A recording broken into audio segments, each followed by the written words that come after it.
Europe 1. Bonjour Valérie Trierweiler. Bonjour. Vous êtes arrivée il y a quelques heures en Haïti avec le Secours Populaire, association dont vous êtes la marraine.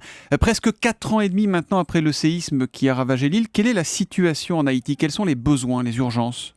Les besoins sont énormes. Alors, on arrive seulement, vous le dites, depuis quelques heures, donc on va découvrir vraiment demain, après-demain et le surlendemain.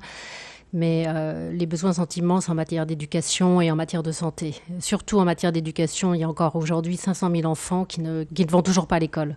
Et cette reconstruction dont on a beaucoup parlé, elle se voit ou elle se voit toujours pas? Est-ce que le palais présidentiel est toujours à terre, par exemple?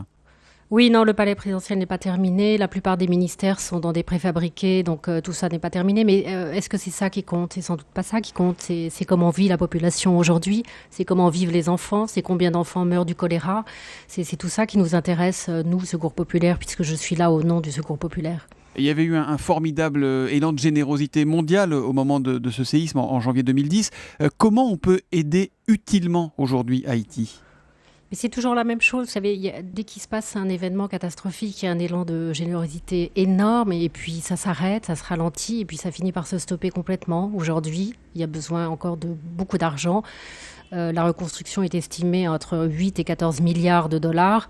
Il y a eu à l'époque seulement 1 milliard de dollars. Donc vous voyez ce qui manque aujourd'hui. Le Secours Populaire de son côté avait récolté 4,4 millions d'euros. Plus de 3,5 millions ont été investis. Mais il manque encore beaucoup d'argent pour continuer à édifier des écoles et construire des hôpitaux, des dispensaires et surtout des stations d'eau, comme on va le faire demain en posant la première pierre. Quel est votre premier sentiment? Vous êtes arrivé il y a vraiment quelques heures, vous le disiez, et on enregistre cette interview alors qu'il est 4 heures du matin ici à Paris. Quel est votre premier sentiment en posant le pied sur ce sol d'Haïti? C'est de voir... alors, je suis allée dans beaucoup de pays pauvres. Déjà, je suis allée au Mali, je suis allée en Inde, je suis allée en Afrique du Sud, dans les townships. J'ai vu beaucoup de choses, beaucoup de souffrances. Ce qu'on voit ici, c'est que les gens n'ont rien, absolument rien. On voit des cabanes construites sur des bouts de terre qui ont l'air prêtes à s'écrouler. Mais les gens fourmillent, ils sont partout. On se demande où ils peuvent se loger parce qu'il n'y a pas grand-chose encore. Et votre rôle à vous, Valérie Trierweiler, dans tout ça, il consiste en quoi? Je suis marraine du Secours Populaire, mais comme le Secours Populaire a une centaine de parrains et marraines, j'en suis une parmi cette centaine, peut-être un peu plus visible, peut-être un peu plus audible que d'autres, mais je suis là pour vous attirer, vous les médias, pour vous montrer ce qui a été fait par le Secours Populaire, à quoi servent les dons et aussi demander encore un peu de générosité pour continuer à effectuer des réalisations concrètes sur le terrain. Et là, on le verra demain. 9 écoles ont été réalisées par le Secours Populaire, c'est énorme. 4000 enfants peuvent aujourd'hui aller à l'école grâce à ce mouvement. Alors évidemment, Valérie Trierweiler, certains s'interrogent, se demandent, mais à quel titre Valérie Trierweiler fait-elle des opérations humanitaires? Vous leur répondez quoi, cela? Vous savez que parmi les parrains et les marraines, il y a un certain nombre de journalistes. PPDA est parrain du Secours Populaire, Daphné Burki est marraine. Vous pouvez l'être vous-même si vous le souhaitez. Voilà, c'est le moment, là, vous pouvez vous engager. Donc je le fais comme journaliste et je le fais comme citoyenne. C'est donc pas un héritage de votre vie de première dame?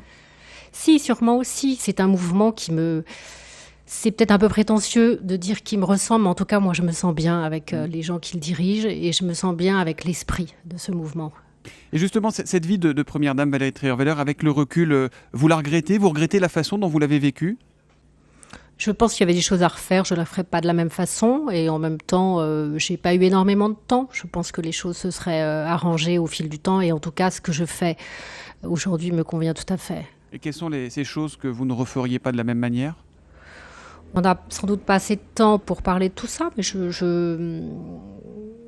j'aurais fait de l'humanitaire beaucoup plus tôt. D'ailleurs, j'ai commencé très doucement avec le Secours Populaire et avec d'autres mouvements ou associations, mais je l'ai fait discrètement pour apprendre, parce qu'il m'a fallu du temps pour apprendre.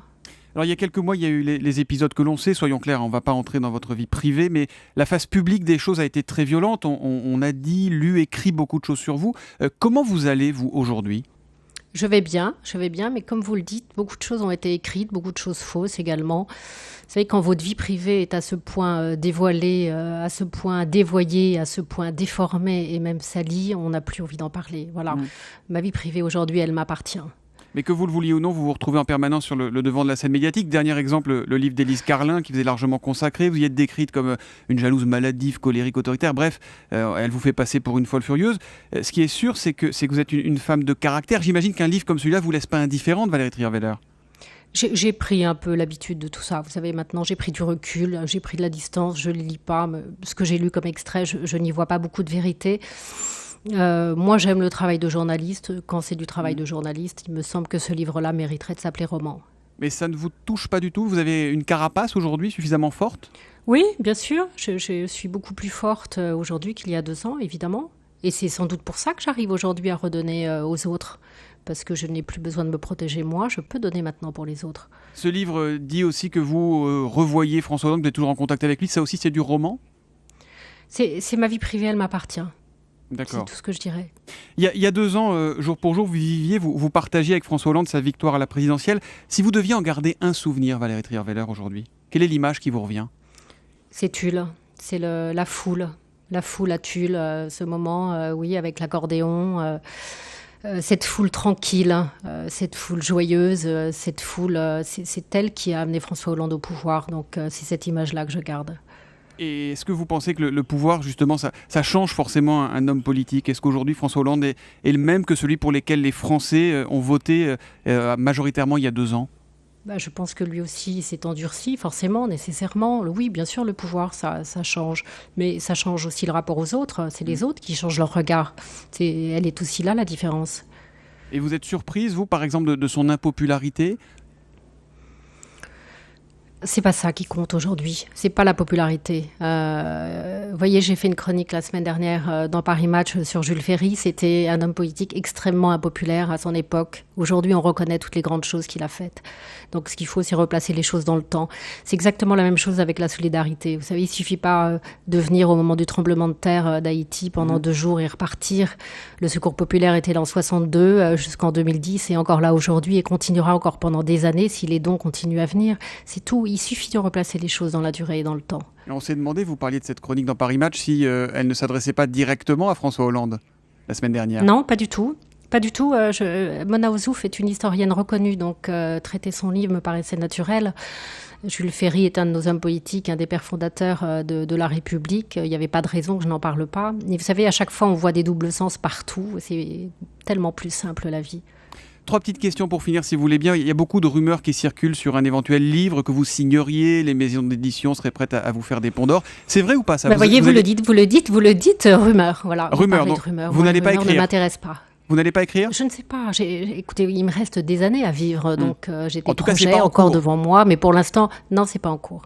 Et plusieurs chaînes de télé aussi aimeraient, semble-t-il, vous remettre à l'antenne. Ça, c'est un vrai projet? Vous êtes journaliste, vous l'avez dit?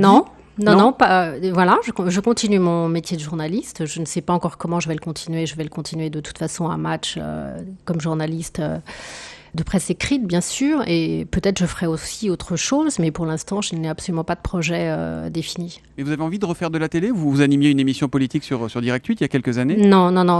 Oui, j'ai animé une émission politique, mais ça, ne vous inquiétez pas, je n'y reviendrai pas. Je ne ferai plus jamais de journalisme politique. Ça, c'est la seule chose que je peux vous affirmer. Après, tout est possible.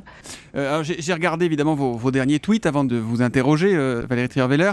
Est-ce que vous regrettez... Donc vous en avez vu un sur le Secours populaire, Prince, absolument, avec la photo, voilà, qu'on peut voir, une très belle photo. Ouais. Est-ce que vous regrettez votre fameux tweet de soutien à Olivier Falorni contre Ségolène Royal? Est-ce que ça, c'était une erreur? Oui, je l'ai, bien sûr, oui, mais je l'ai déjà dit, bien sûr, c'est une erreur, et j'ai plus envie d'en parler, je l'ai déjà dit 10 fois que c'était une erreur.